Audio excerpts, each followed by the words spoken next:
This podcast is brought to you by Emotional Damage. All right. Well, welcome everybody to the Josias experience. I am Josias, aka Joe Man, and then we're going to do a brainstorming session today. Thank you, Rain. Thank you, Måns. Thank you, Sandra, for coming in. We might have one or two people joining us a little later in a few minutes, but let's go ahead and get started. First of all, I would like to begin by quick introductions. So I'll give you guys just do like 1 to 2 minute introduction on yourself, and what your purpose is, like who you are, what your purpose is, and how can you connect yourself to the topic, which is building your mental palace. Let's start with Måns, and then we'll go to Rain, Sandra, and then Suyen. Okay, yeah, my passion is about self-development, so I focus a lot of time to optimize my own reality. It can be through meditation, training, trying to improve my discipline and habits, and I like to write, walk in nature, and building projects. I think now I am in a blind spot, but that's a little bit. I like to travel and meeting new people, so that's some of what is in my focus right now. Yes, Måns is an expert meditator, and we're helping him to build a course on meditating. He's actually working on building a course on teaching people how to meditate very, very deeply. All right, let's go to Rain. So, hi everyone, my name is Rain. So, I'm a soul and life alignment mentor and coach, and basically that means creating success from the inside out. So, a lot of people seek success on the outside. They might have the husband, the wife, the house, the car, the kids, the career, the money, but they still feel like something's missing. It's because it's more like society defined what success was for them, maybe family or the place they grew up with.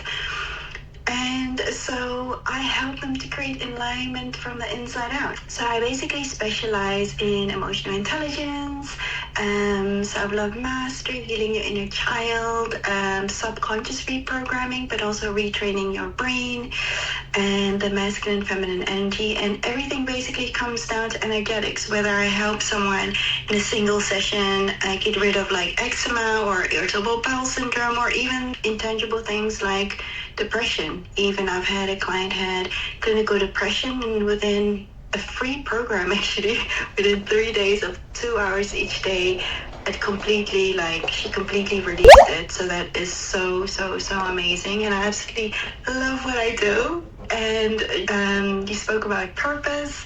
For me, it's just to be. Typical Rain is just the being, and just with my being, I can do so much. There is an Italian saying of the sweetness of doing nothing. That is so me.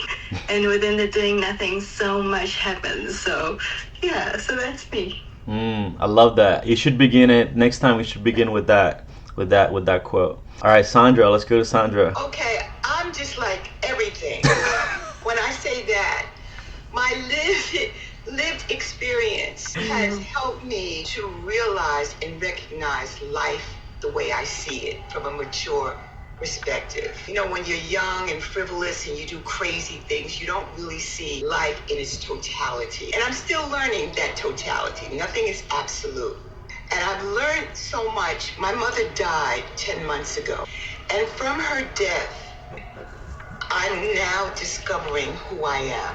She taught me to live through death. She is a part of who I am inside. Her spirit lies inside of me. Yes, I'm going through a severe mourning period where I think of her constantly. I'm an only child. So, and my connection with her was remarkable. It was more than a mother-daughter. It was mother-daughter friendship, mentor, guardian, whatever you want to claim. I can claim it through my mother, single parent. So now she was there when I got my doctorate degree 2 years ago. I'm Dr.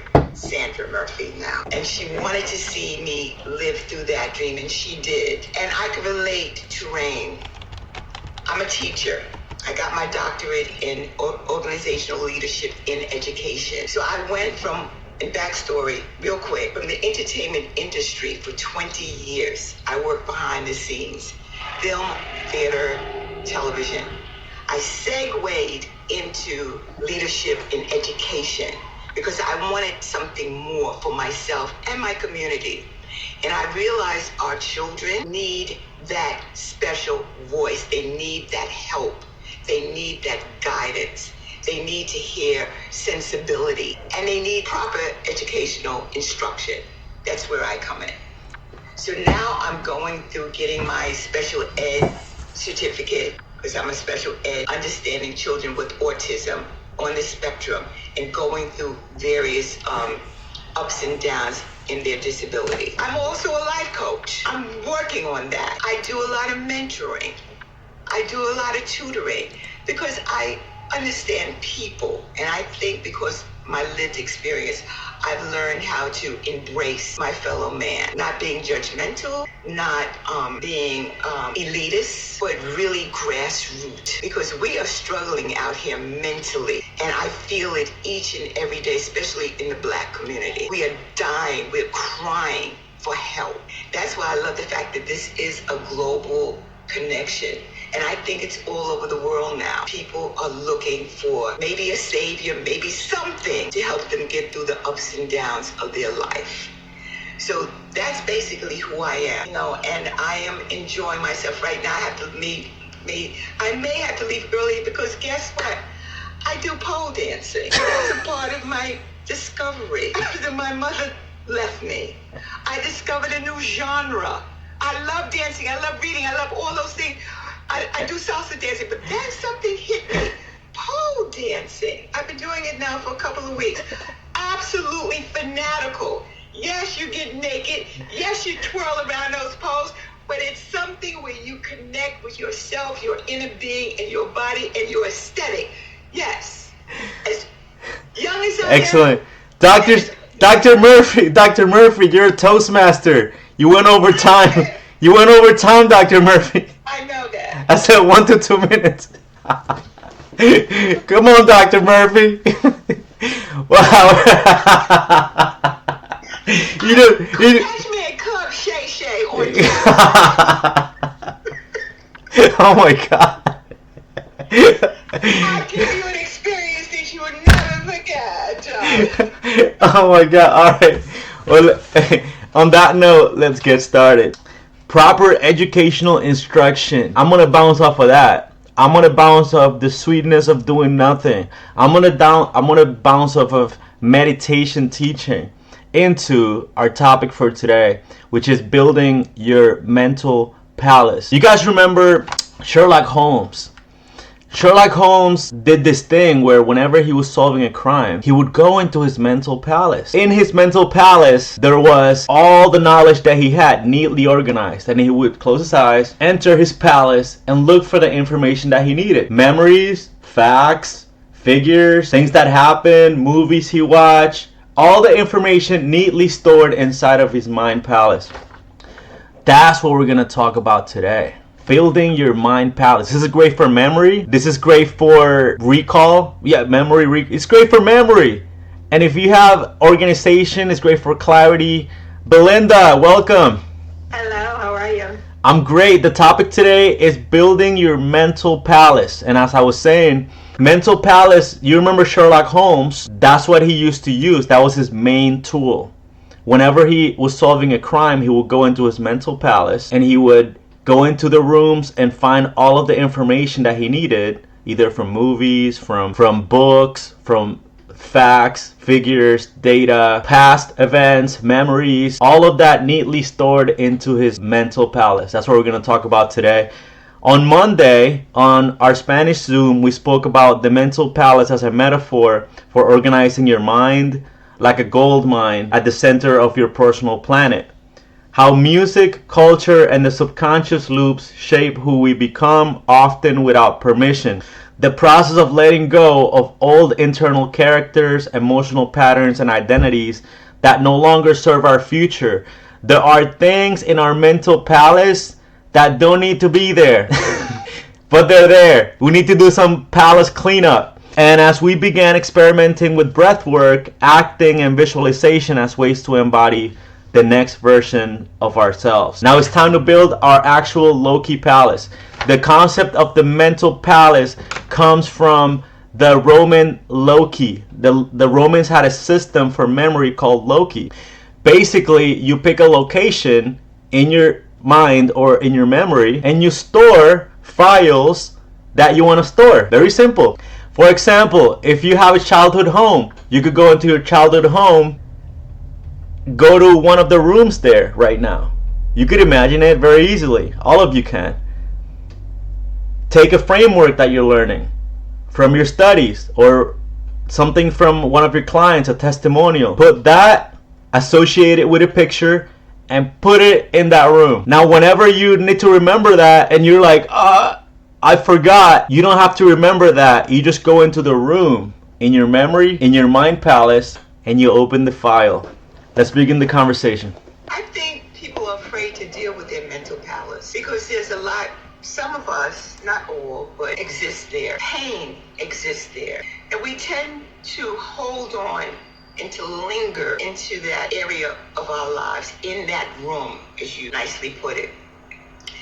Not letting go. And some of us don't know how to let go. And that's where, like a rain comes in through life coaching and so forth and so on. But when that trauma is so in depth and it's so hurtful and it's so entrenched, we develop those insecurities that follow us some of us until the day we die. So I understand the logic to this, but how those that are dealing with severe hurt and pain deal with that palace, that room? How do you get rid of those painful incidents that have followed you all your life? And the day it happened, probably, like I said, until the day you die. So it's interesting to have this conversation. Yeah, as you were talking, Dr. Murphy, I was envisioning that room. And I think that will be a good framework to keep in mind as we have this conversation. We can actually go through the rooms in the palace. So we could name this the Murphy room. We could make this the Bloom room, the Måns room, the raining love. It's raining where it's raining hearts the whole time.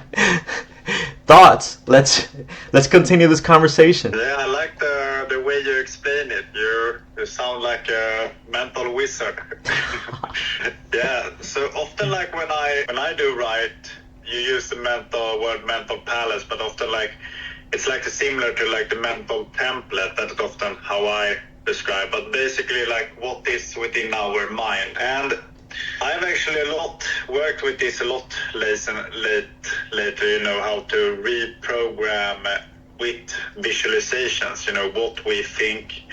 And when we have a program, we often have to say, like, what is it that takes me to where I want to go? Is this program beneficial? Because sometimes when we go in and do mental training, if we program that in a way that aligns us forward, it's much easier when we then go out and act, and we will also start to act differently. And the energies we have, and also like the confidence or like the way we move through life, are very affected by our mental program, our like palace, because that affects the energy and how we interact with people. So I think like action is very important, but I also think like the way that action is birthed, meaning like from your internal reality or like the mind, and how it's created outward, affects like how this action creates effect in reality. So I do think like the mental template is very important. And one thing I've noticed when you reprogram, often when you reprogram something in the beginning, it will be harder for it to like be on autopilot. But if you enforce it with consistently, it will start to become the natural state. And a mental palace does not have to be dependent on the physical reality, because the world you live in is often like programs from what you have had active.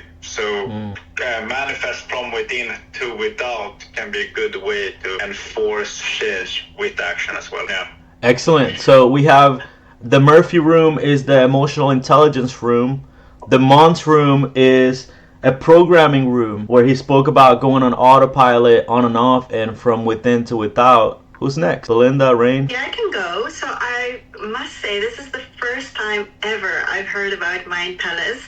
But basically what I understand, it's creating like a route of, say, your home or a beautiful garden or a park and allocating certain memories to it. So if I tap into the work that I do, this could be really great for people that need structure and order, that have missed that in their lives. It's something that really needs to fit a personality, because I don't think this, for instance, would work for me. That does not mean it might not work for my clients, but it's really interesting because, as Dr. Sandra Murphy also mentioned, you can look and go into that space and just feel into things, and every little piece that you touch or see may carry a memory, and then see how you feel with that memory, and then you can, like Måns said, you can reprogram your subconscious. Well, I do believe, that transformation or that alchemy just happens in a moment.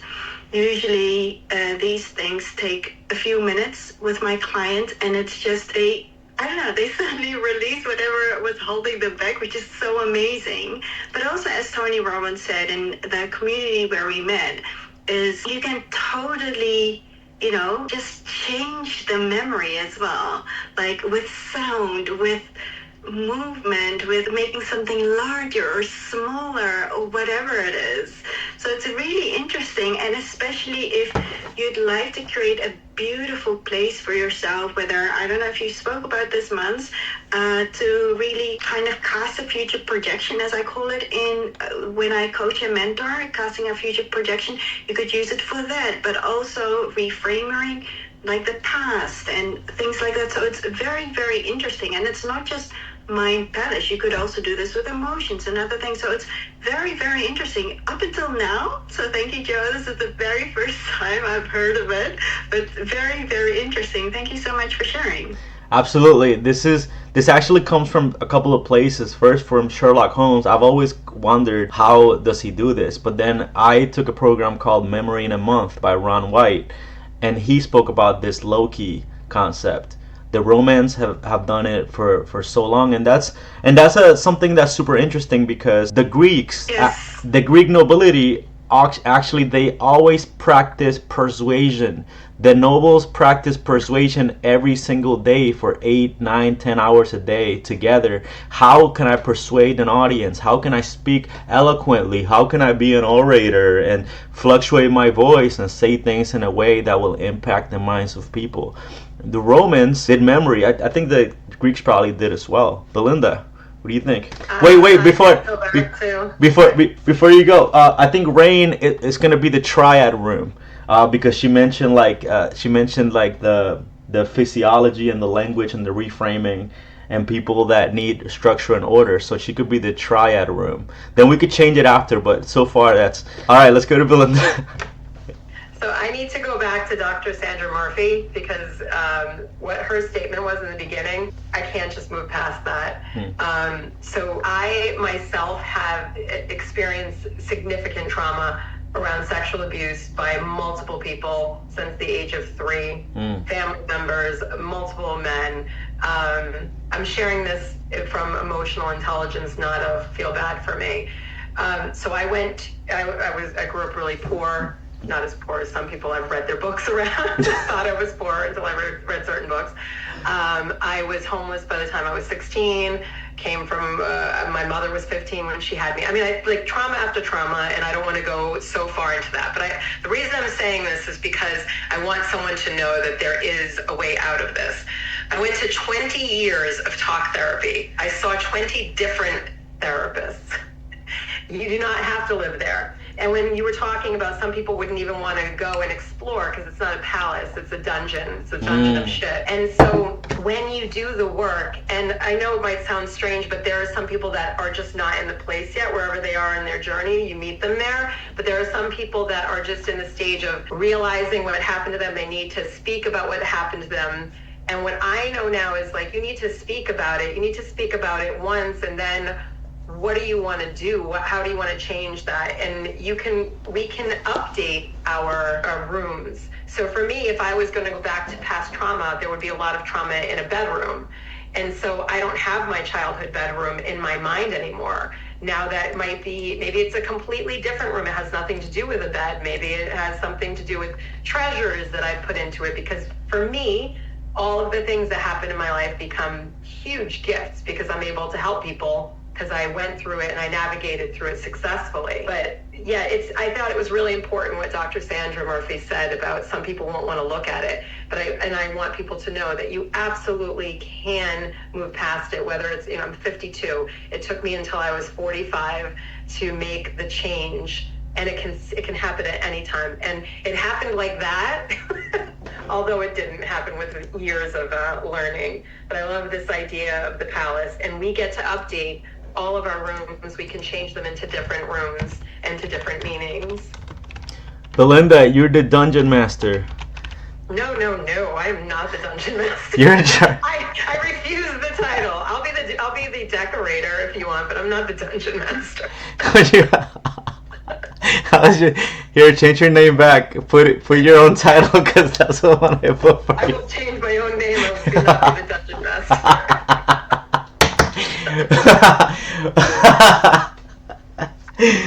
I love that though. It's in charge of the dungeon. Well, if we can go back to Dr. Murphy now. Dr. Murphy, what do we do with this dungeon that we're afraid to go into? Ooh, Linda. That was heavy.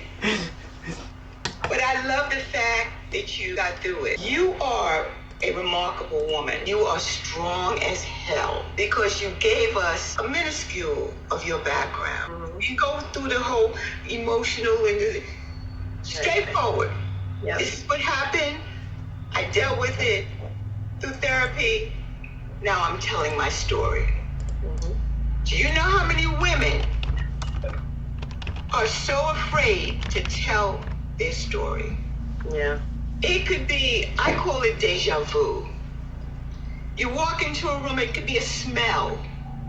It could be a color. It could be a person that kind of triggers off a memory of something that was traumatic, something that was hurtful.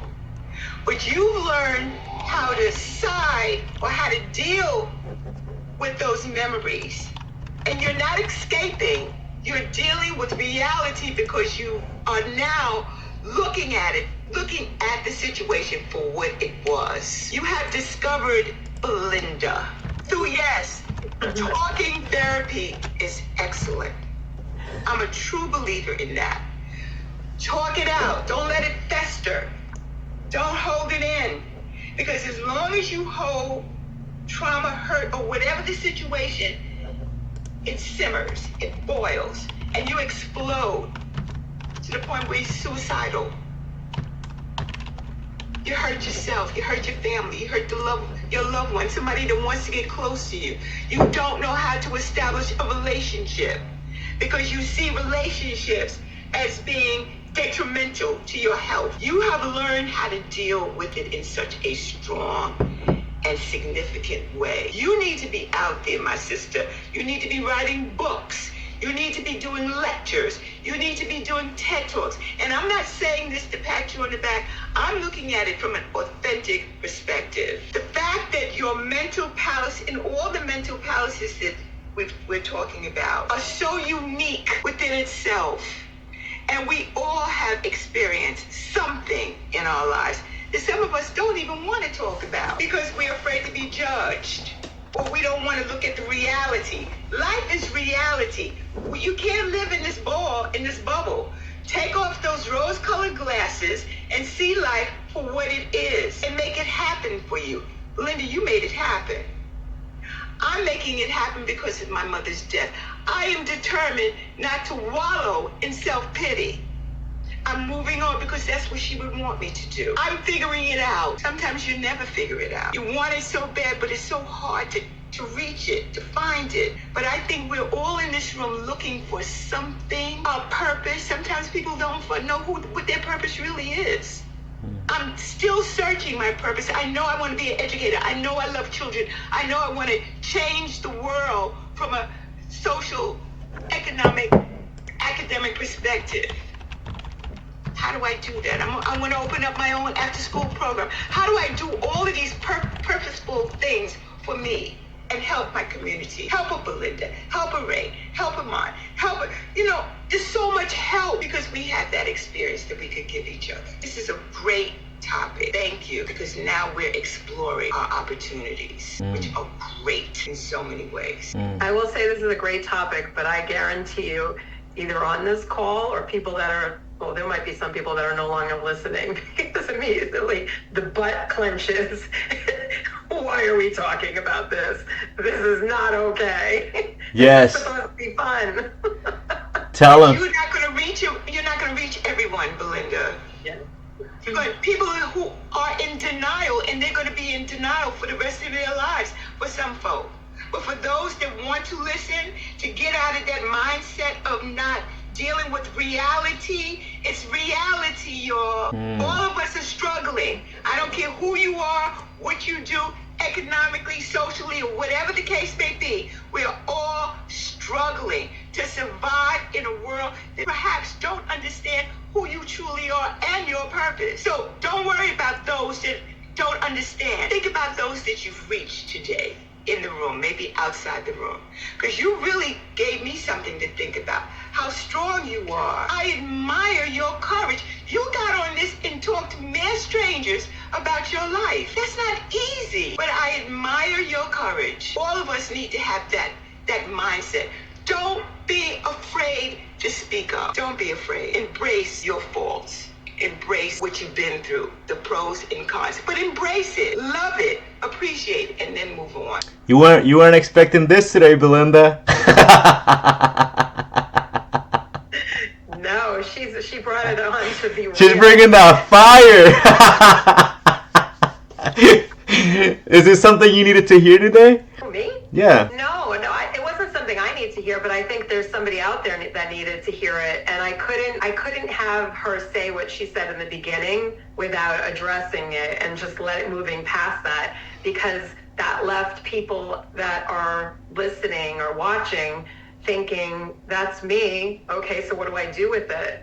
We can all talk about where we are now. My life is amazing. I don't look back on my past anymore unless I'm helping someone. And like, I have an amazing relationship. I have an amazing life. I get to help people all over the world and creating things that I couldn't even have ever imagined. And if I just talked about that, and people that have experienced things that I've experienced in the past are going to be like, oh, this isn't for me. These are the people that their lives are just so perfect and they don't understand. So I feel like it's our duty to tell people we've navigated through things and we've come out on the other side. If we don't talk about what we navigated through, then people will be like, this isn't for me. These are like positive people. Yeah. So for reference, Dr. Murphy, Bilinda has been with me since probably the beginning. She always comes on these, and she rarely talks about this. Only if she feels that it actually has context to be in the conversation, she will bring it up. But let's go ahead. Let's go to Rain real quick, and then we'll go to Måns, and then we'll go to Chana. Okay, so first of all, I wanted to say my sincerest condolences to Dr. Sandra Murphy. I know it's been 10 months, so I did want to say that first, and also thank you to Bilinda for feeling safe enough to share this with us. I think that's something that I'd love to acknowledge as well.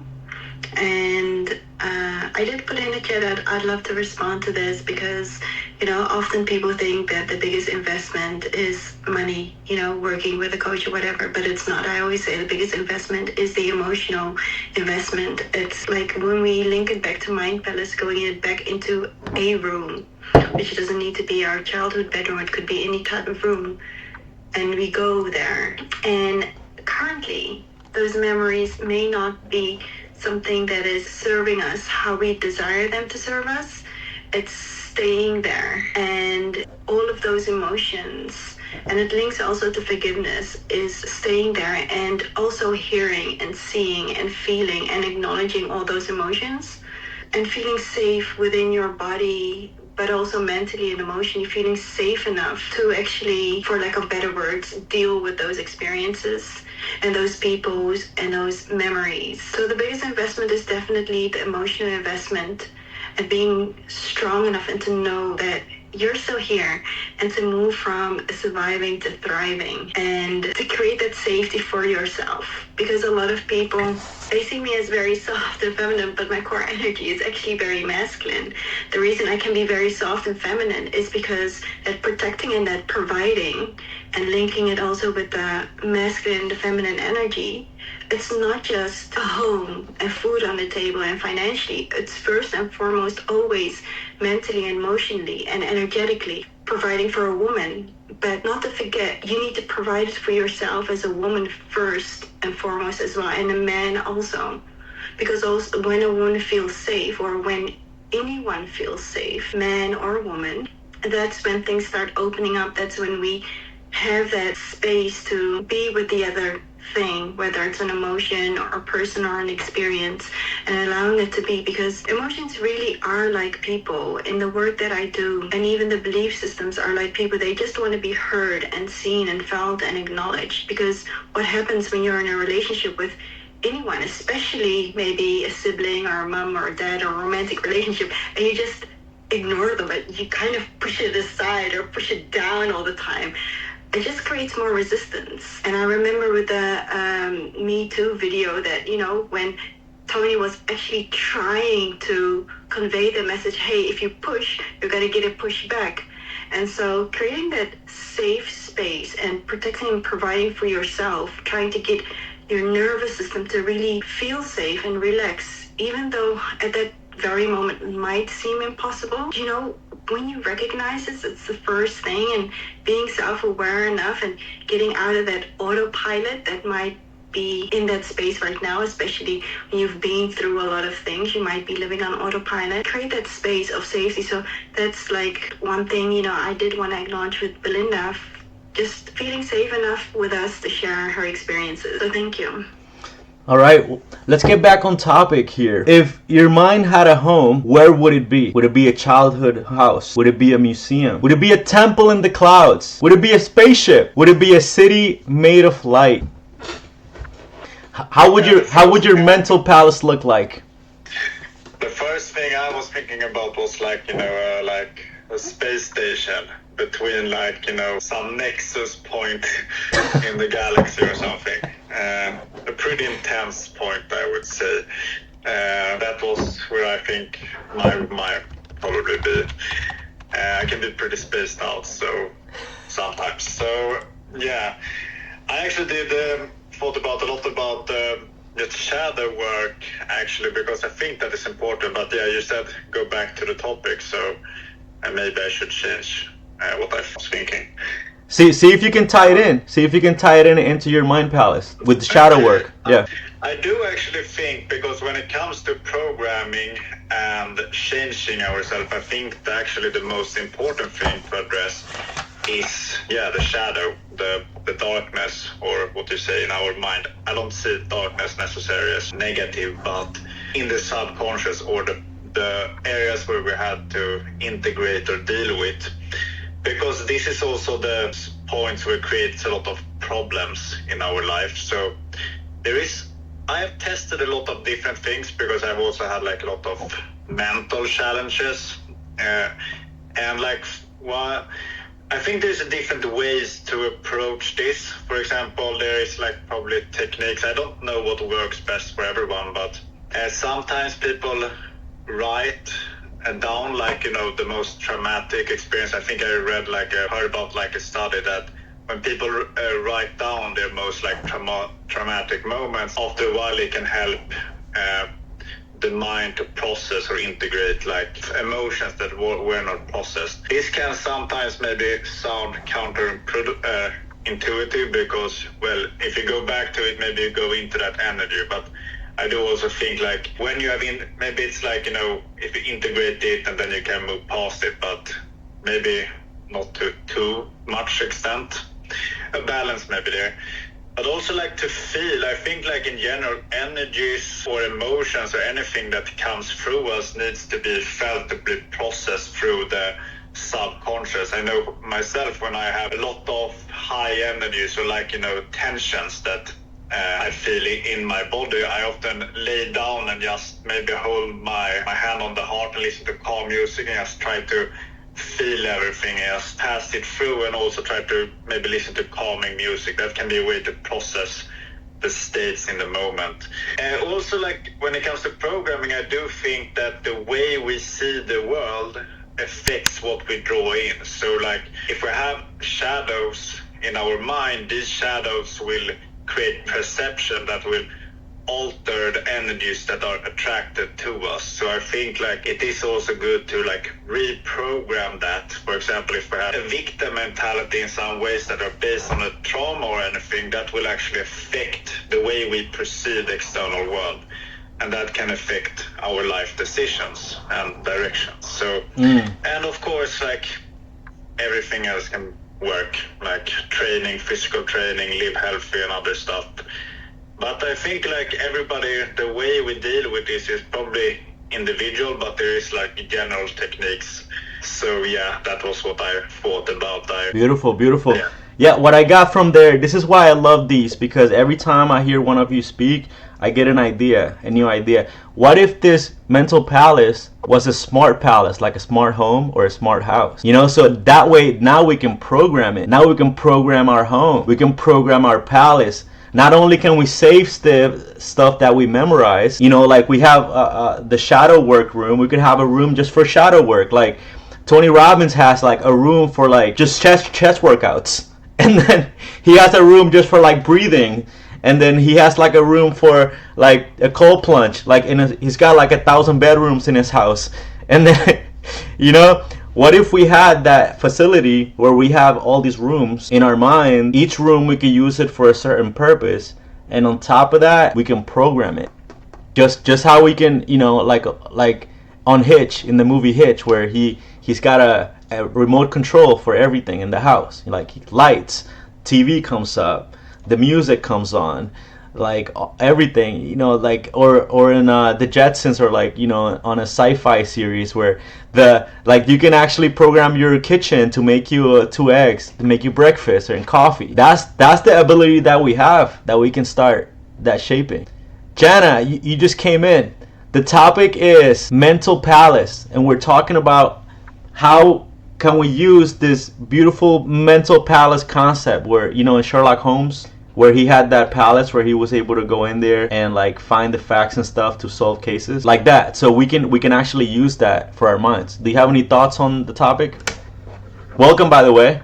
Thank you. Good morning. And by the way, my name is spelled with a J, but look at it, what, Yana.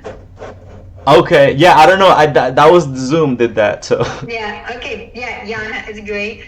And I love the topic, and it's great to be here. I totally agree with how we can reprogramming our mind, and I don't really have a very specific, like, mental, but based on your question, I would think if I have one, my mental palace would be in the space, something like a spaceship, because I am happy with where I am, but I'm always just fascinating on things I don't know yet. So the best is yet to come to me. It's always like that. And back in 2022, I couldn't even run 1 mile, and I hated running. I was not a person who works out or anything at all. But then I've learned from someone on how we can reprogram our mind.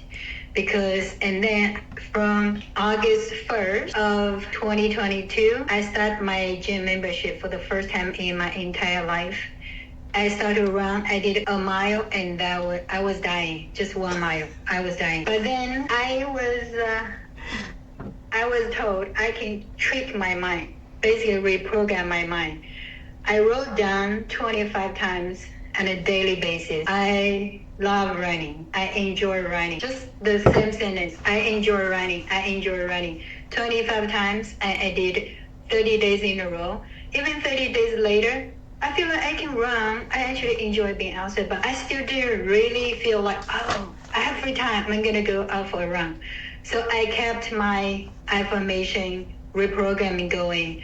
And now I did a few marathons, and I have a goal to run an ultra marathon, 100 miles in 2027. I'm going to do a 7 marathon in 7 days in 7 different continents.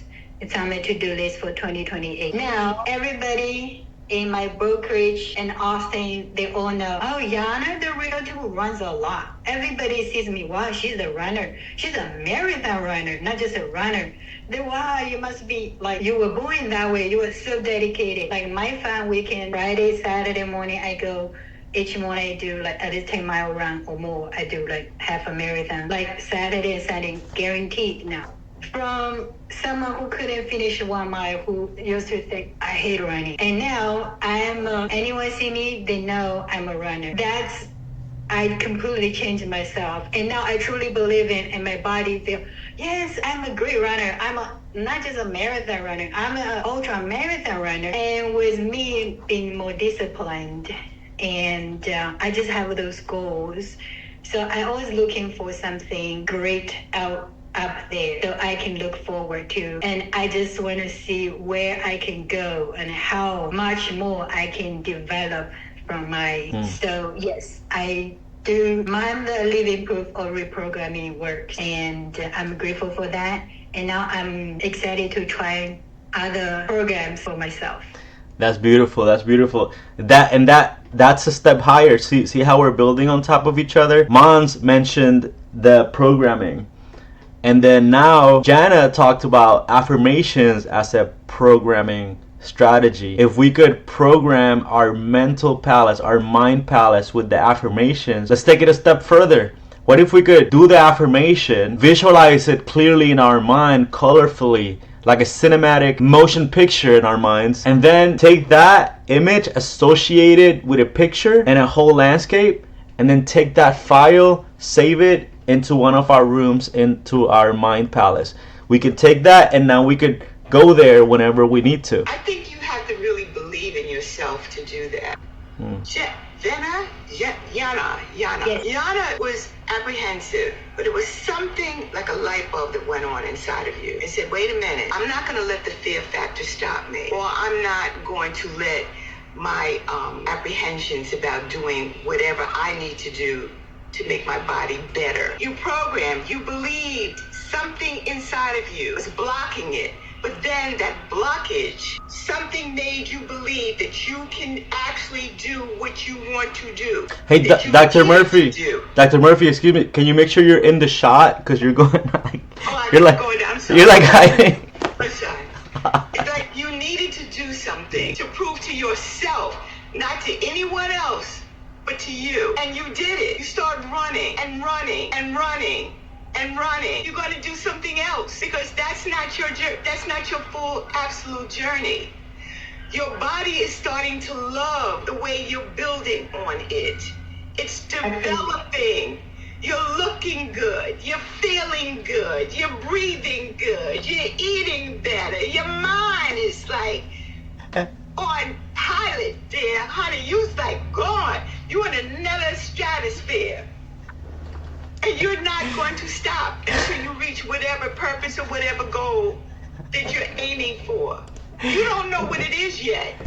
All you know right now, I got to run, I got to work out, I got to do this, I got to do that. This is fun. My body's loving it. I'm feeling good. I'm looking fly and attractive, and the guys is coming to me, and I'm like thinking better, and I'm just doing everything on autopilot. There you go. Because you stop being fearful. You stop being apprehensive. You got rid of those insecurities. You stop feeling, I can't do this because you stop whining. You were whining. I can't because, my body just can't handle it. Yes, your body can. And I bet you're a little person. You look little.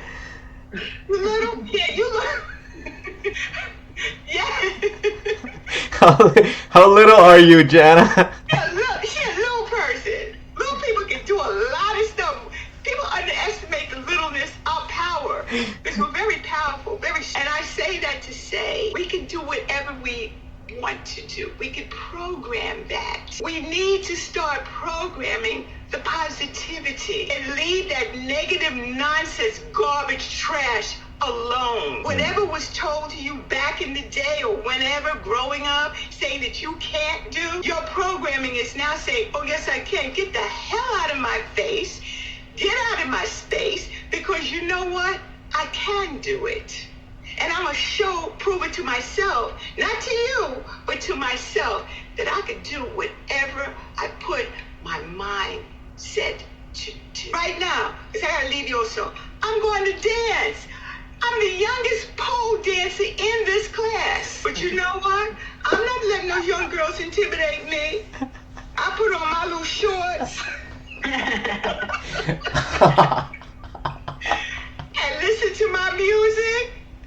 And I've got it going on because I programmed myself to do what I need to do to make myself happy and to live out something that innately is in me. Maybe I lived back in the day of Egypt. We talk about the house. Those Egyptian girls was fly. They were sexy. They were sensual. Maybe that's my period. Maybe that's my space. Reincarnation. I've been reincarnated through the mystical beings of life. You never know your life is about to bring you. Dr. Murphy, because you gotta leave in a few minutes. Can we bring it back to the mind palace before you go? Just bring it back. Let's bring it back home. Well, I say this to say, y'all. First of all, I love everybody in this room. Like this mind palace. Thank you. Stick to your mind palace. Find your palace. Find your room. Your room is not my room. My room is not your room. We're all different. We're not monolithic. We all experience certain things in our life. Your palace, your mind, your mental state is what's going to keep you alive. This here, and in your heart, that's going to keep you safe. That is your palace. That is where you settle. That is what you breathe. That's where you rest your head. That's your sanctity. That's your home. That's your life. For now, because mind palaces always change. So I leave you with that. And, I hope I said something positive or somebody took it in today, because I felt the energy coming out of the room. Yeah. Now it's time to hit that pole. Invite me back. Of course, you got it. Yeah, I met Dr. Murphy at a Toastmasters club, and her energy, I think she's so undervalued there, because like her energy is so amazing. And then I was like, she's like a DJ, she's putting music, and then she's dancing and just bringing the energy, and everybody there is just like, you know why? Because they don't get it. No, because they haven't reached that plateau in their lives. You know, a lot of people that are just blah, mundane. What can you do with that? But just be yourself and be authentic and try to, give them that frequency. I can't help it if you're tired. I'm not tired. I have energy galore, and I love people because I see what people can do with people, with their lives. So, again, thank you. See y'all next week, I guess, next Friday. Absolutely. Yes, ma'am. Take care of yourself and have a great one, okay? Remember, mental palace. Yeah. Yes. Do you want mental palace? Mental palace. Mental palace. Bye. Hey, Dr. Murphy, do you want to plug anything before you go? Do I want to plug anything? Yeah. What can I plug?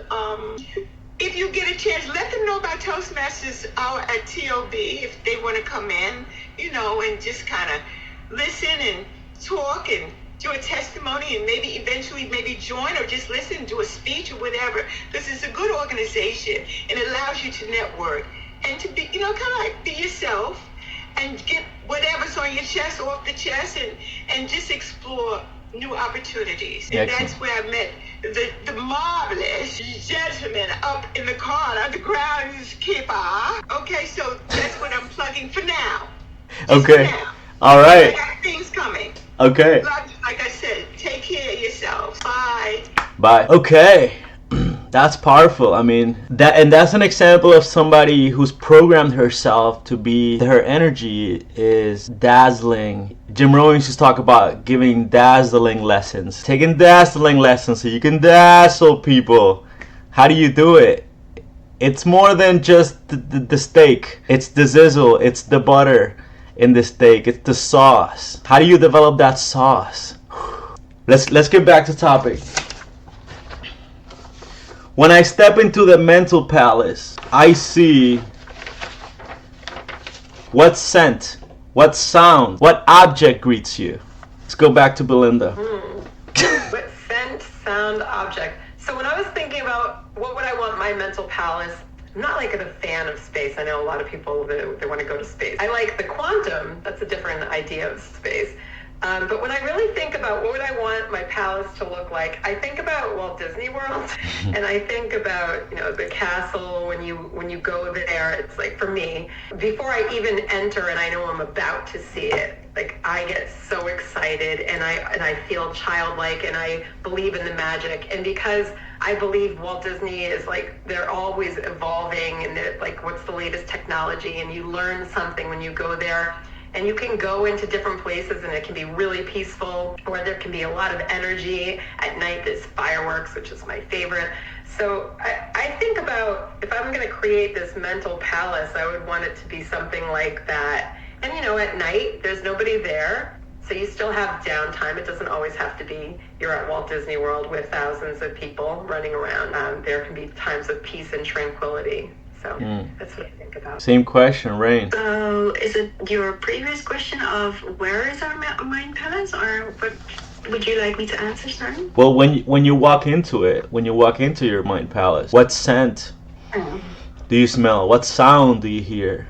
What object greets you? Okay, so if I were to like have a mind palace, the first time you asked that question before this one, like where, I was like, yeah, home sweet home, but it's like in heaven. It's like I see myself. I one time had this beautiful, most exquisite massage, and I just felt like, you know, a naked baby in their soft skin, like sitting on a cloud.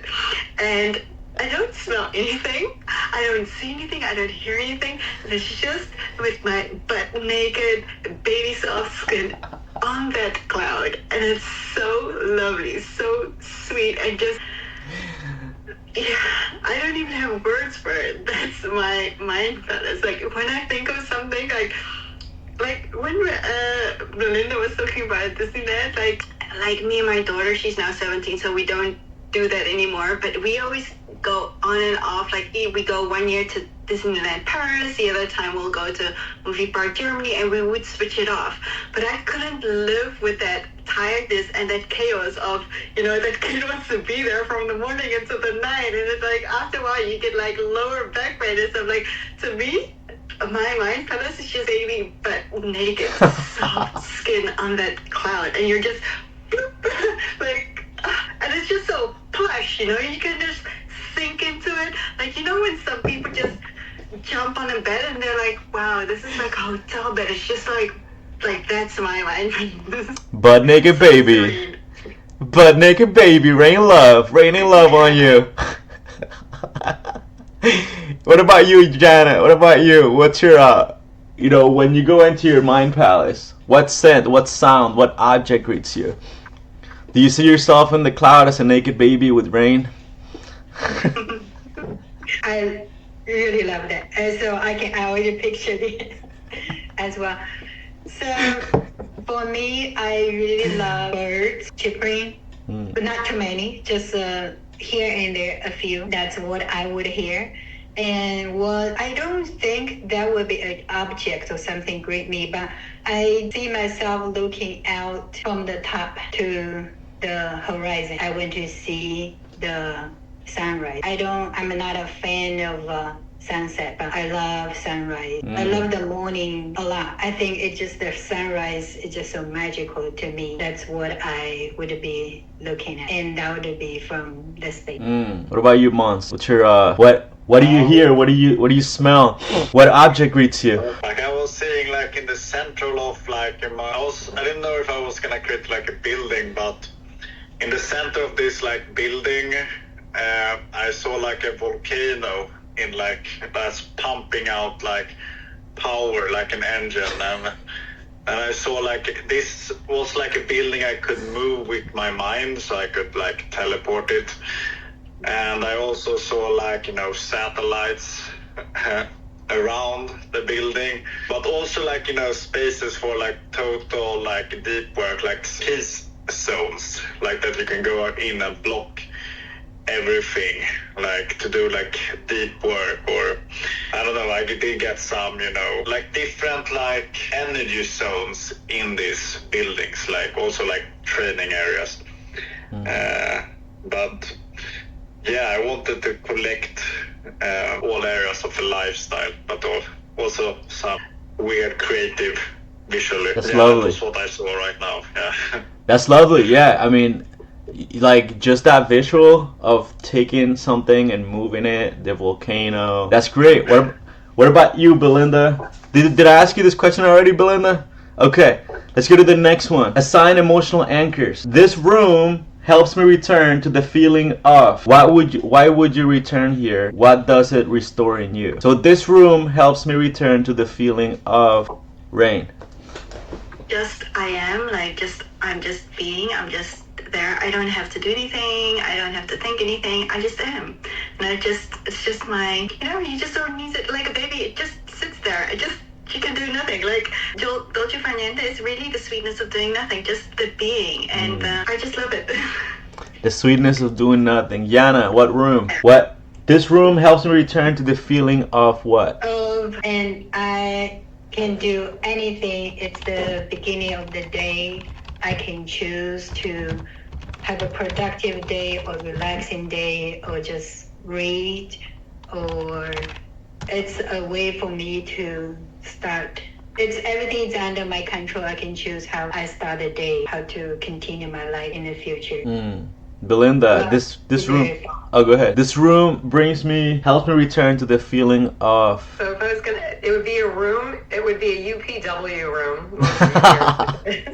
And so it would be like the last day of the UPW, and we're all dancing. Life will never be the same. That feeling of unstoppable and love, or last day of Date with Destiny, either one. Just like hearts like wide open, love everybody, everything is possible, I'm unstoppable. And although I love peace and serenity, I like that feeling even more. I love that room. That's a great room. Thank you. You're welcome. Måns, this room helps me return to the feeling of. That's the best answer, I think. That's a great answer. Can you hear me, Måns? Did you talk to me? It was lagging. I didn't. Oh! I thought that was your answer. I thought you were being dramatic. I was like, this room helps me return to the feeling of. Okay. So you asked me. I guess like the first feeling I did get when I saw my room was like the energy of like, you know, feeling powerful, or like an engine, like, you know, you are basically unstoppable, but also like with these like superpowers, like teleported. But yeah, so it was like this boundless feeling, but also like I felt like I need some groundedness and peace, otherwise this room will make it go insane, I guess. So, and that was what I thought about with this peace zone, and something has to root it also to be able to be grounded. So I didn't really figure that one out yet, but Bilinda, do you have thoughts on that? Feeling combination, I guess. Bilinda, do you have thoughts on that? You asked me already about the smell, No, on what Måns said when he said that he has to be rooted, but I think maybe he needs like a way to do that, and he doesn't have it. A way to feel grounded. I guess like, you know, maybe create like nature or something, roots, but then maybe that would go against the power of teleporting it. But yeah, that can solve it maybe. Yeah, if you're in space, sorry, Josias, I thought you meant to answer the original question. If you're in space, and I can imagine that you might not feel like you're connected to something. You're just kind of floating around. And so at any point we can feel our feet on the ground, and just imagining like the roots coming from our feet and going into the center of wherever you want to land, if you're on a different planet or if you're on Earth or if you're in your spaceship, just feeling yourself connected to something like that. Because I think that we all need to feel connected, even if we like to float around in space or whatever. We want to feel like we have a place that we are rooted and connected to, because it's in our nature.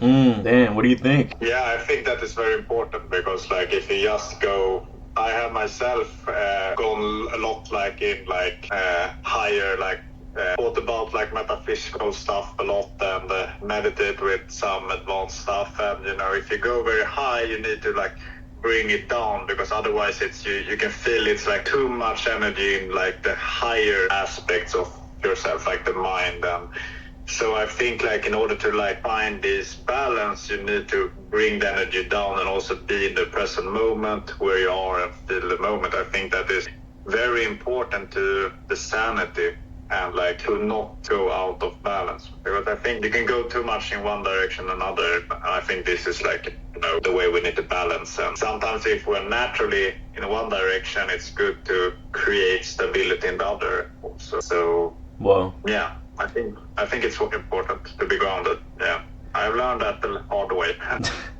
yes.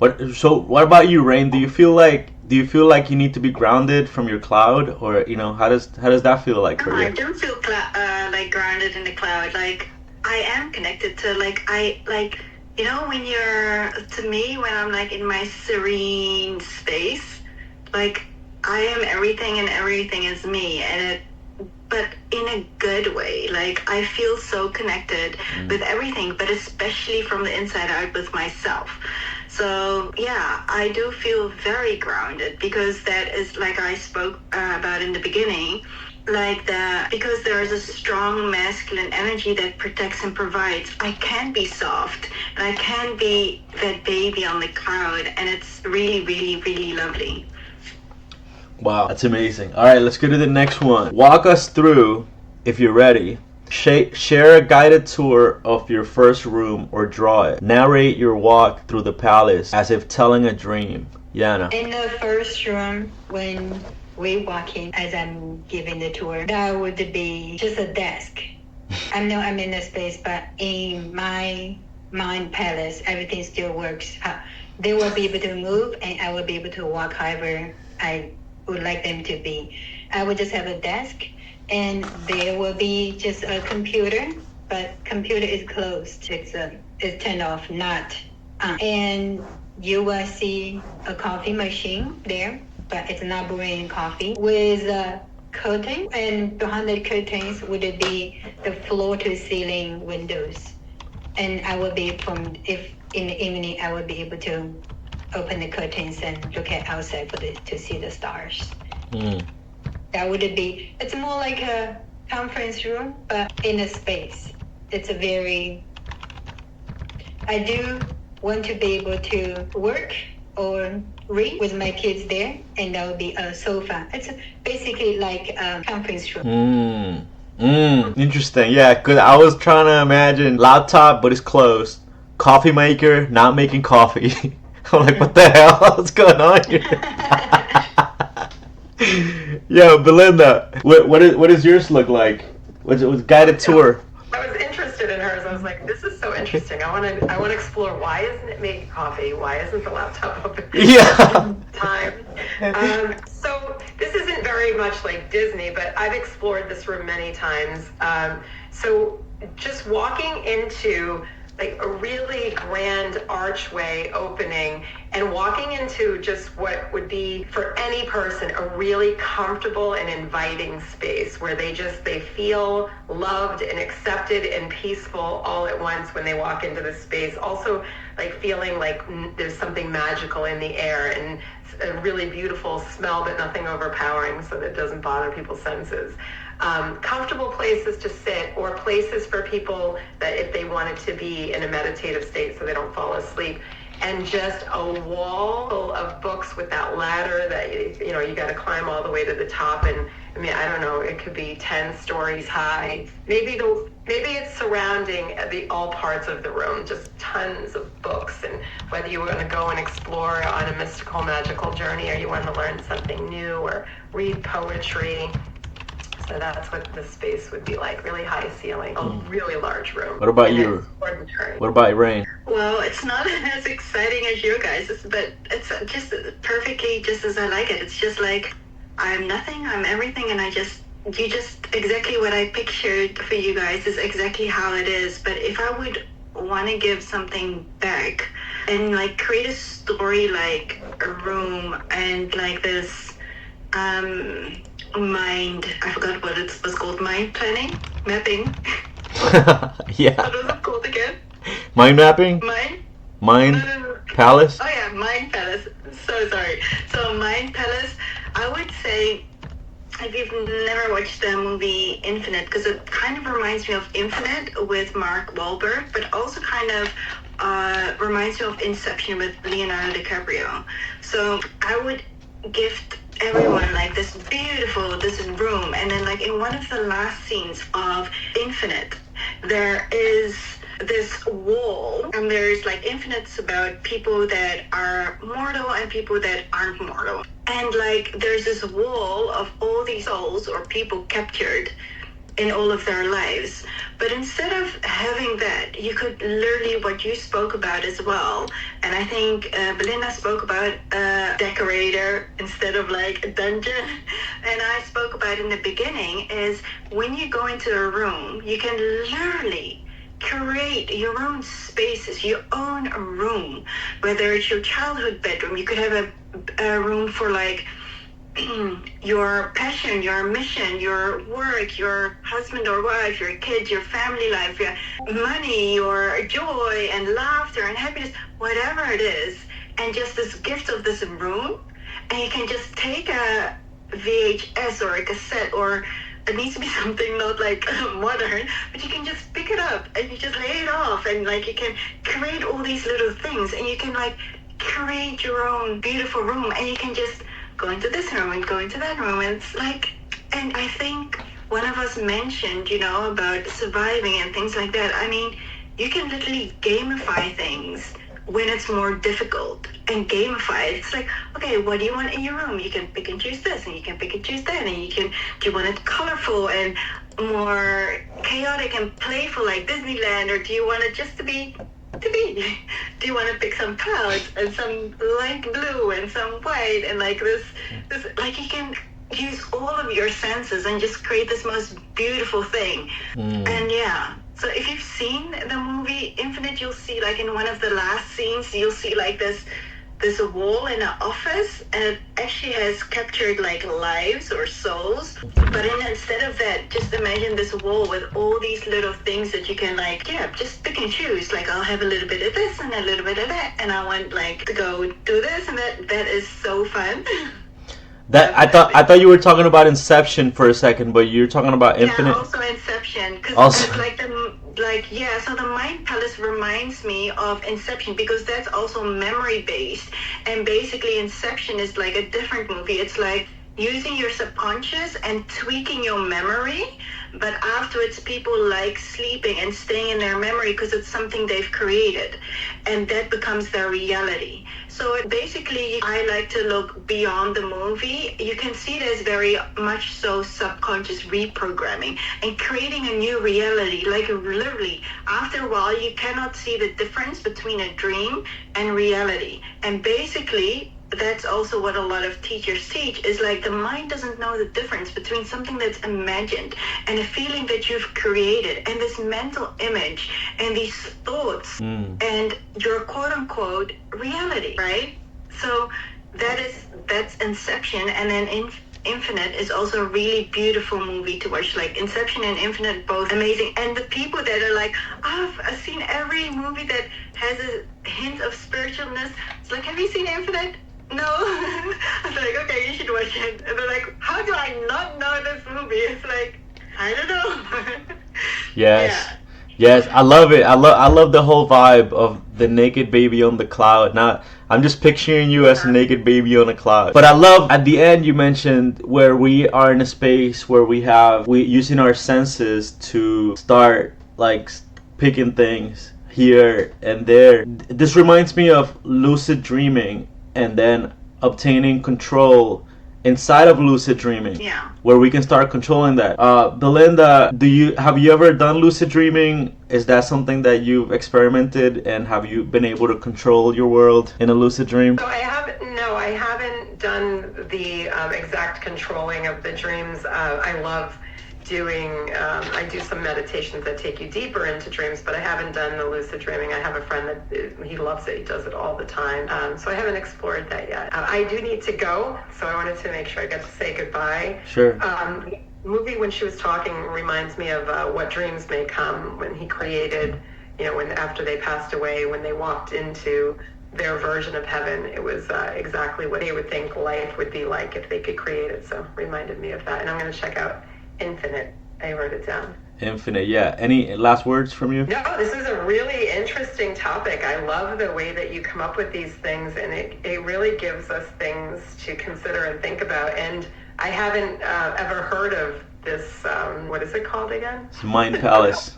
Mind Palace, thank you. Rain and I are on the same page with that. I've never thought of the Mind Palace or putting things into different rooms and then being able to imagine it that way. So I will test that out, and perhaps I'll even look into lucid dreaming this week. Yes. All kinds of inspiration from here. Thank you so much, Josias, and everyone that was on the call. It was amazing. All right. Yeah, bye-bye. Have a great day. Yes, so, okay. So, this is, we have about 3 minutes here to summarize. How could we bring it together? Usually I look at these as a mind gold mining session. This is how I like to frame these interactions. If we were to have this gold mine where we found the vein and we took it to the gold, what would be the gold that you got from this Zoom? What would that be? If we can draw it out and say it out loud right now. What would that be for you? Let's go with Yana. Jana or Gianna or Jana. Which one? Yana, yeah, that's good. Thank you, Josiah. This is, like Bilinda said, it's my first hand picturing. I start to think about mind palace. I've known about making goals, affirmations, reprogramming before, but never really thought about putting my different thoughts in different rooms in the mind palace. And I'm going to start to practice or start to try. This is a really great, and I love to hear other people's, everyone's different mind palace and different rooms. It's very inspiring. I'm going to start to do it today build my own, complete the construction for my own mind palace. Yeah, start small. Like it can be overwhelming. Like Måns, for example, like he's my good friend from Sweden. He does really intense, really elaborate meditations, and then it's overwhelming sometimes. He tells me that sometimes it gets too overwhelming, and it gets stressful and feels really. So yeah, think of it like maybe like if you were to start working out today for the first time ever, and you can only do one push-up, that's okay. Just do one push-up a day. Tomorrow, maybe you can do 2 tomorrow, and then 3 the next day. By the end of the year, you probably do 50 or 100 or more. So I've been there where I can only do one push-up, and then yeah, it sucks. But then the next day you do 1.5, you do 2. So same question, Måns. Same question. What's the goal that we can get from this? What's the goal that you got from this conversation today?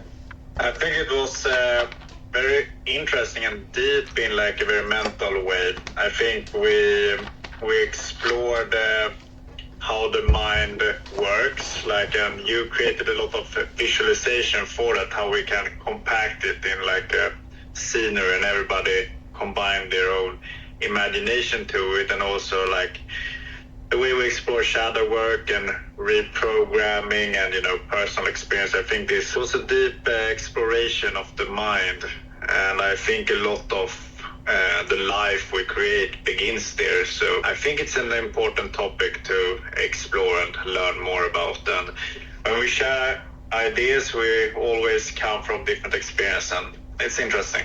Exactly. That's why I love doing this. I get perspectives and I can get ideas from different places. What about you, Rain? The naked baby on the cloud.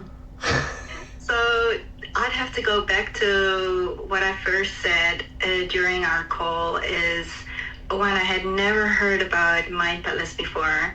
And once I listened to you of what it was and like this mental map with all these images and memories, even though I may not resonate with it, it could be really great for other people or clients that are very visual, because I'm also visual, but some people are extremely visual, and sometimes we don't have recollection, especially if it's trauma.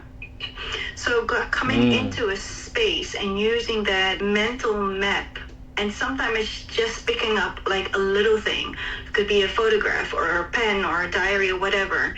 And then identifying those memories. Like, okay, we have money blocks, okay, but if you're in a space, like how do you feel with certain things when you see them?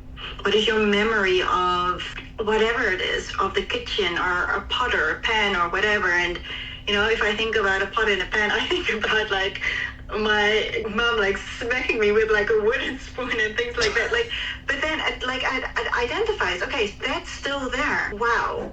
Mm-hmm.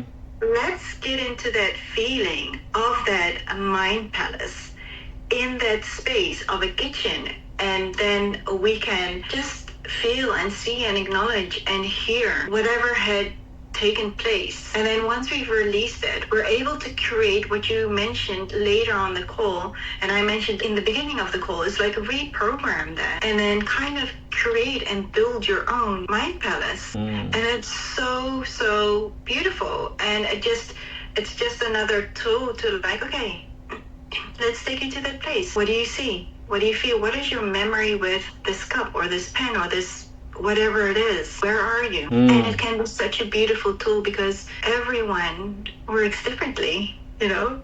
I mean, one of us could not imagine being serene all the time. It's like, oh, that's like my happy place that I just can be in. I can imagine being in Disneyland. You know, everyone is different, and that makes it so beautiful. So having these different tools in our toolbox or at home and just to use them is so beautiful. So thank you so much for introducing me to Mind Palace and inviting me to this beautiful, beautiful call, because without you, I would never have maybe even known what Mind Palace was. Yeah, it's interesting. Yeah, interesting when you said that. What I got from that is that you're maybe a more audio person. Like you say you're not very visual, but you kept saying resonate, so that's a audio sensory, instead of like you say, oh, I'm not visual, I don't resonate with it. Maybe because you're auditory. No, actually, when I did an introductory to NLP, I think I was 12, so it's like how many years ago? Like I'm 37, going on to 37, but there was an NLP thing, and they did a test, and they asked us to. Yeah. Hold on one second. Hold on 1 second, Rain. Yeah. Janet, would you like to say goodbye? Because you said you got to go, right? Yes, I gotta go. Thank you very much. This is such a lovely, inspiring call, and have a great one, everyone. All right, thank you. Yeah, we're about to end anyways, but appreciate you for having us. I mean, having you and having us and having each other. All right.